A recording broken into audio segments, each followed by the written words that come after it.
My name is Garret Zayic. I'm Inara Zayic. For me, there are a few different reasons why I'm a member of HORA. I was a Peace Corps volunteer, United States Peace Corps from 2002 to 2005. So I'm originally from northwestern Minnesota, small town. After college, wanted to go see something else, so I ended up in Romanian Peace Corps, which is where I met my wife, who happens to be on the board as well. So there's one reason my wife is on the board.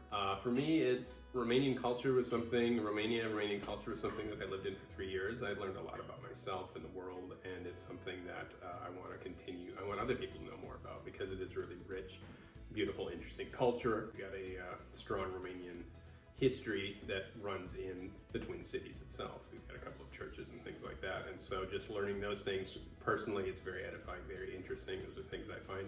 And also being married to Romanian, having 2 children who are then half Romanian, I think it's really important that they have access to that kind of culture so that they can learn about, their own background and history and help kind of develop that identity that is Romanian versus just the American side. For me, I joined because, again, my mom is on the board, but also because I really want to get into my own culture. I'm not just American, I'm also Romanian, so I want to get into culture and really have a deep understanding and thus have a deeper appreciation for it by really being able to know what it's about. And I think HORA's done a lot of great, interesting things. Again, it's just helped me better understand and kind of connect with the culture and the Romanian history here in the Twin Cities, but also they've done a lot of exhibits and things like the springtime exhibit they just did this last year, where it really just takes pieces of Romanian culture and brings it here and kind of puts it in this great context and makes some really great exhibits with that. I've also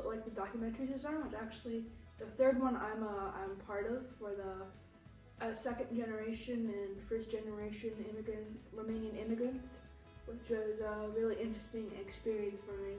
As I got to share my own story and also learn about my mom and my grandma's story. Yeah, there's a lot of reasons to join HORA, whether or not you have connections to Romanian culture, but I think it's just in general a really unique culture that isn't put on the spotlight much and people barely know about, since it's just a tiny country in Europe, but it's so much more than that, and there's so much more to it that you can learn about. And even if you are if you do have connections to Romanian and Romanian people, I think HORA is a great resource to learn about their culture and be able to connect to them better. Anybody, regardless of your connection, whether it's just curiosity, whether it's trying to just explore something more, maybe you have family that is Romanian somewhere and you're trying to learn more about it, all of those are great reasons to do it and really worthwhile to explore further. I am HORA. Join me.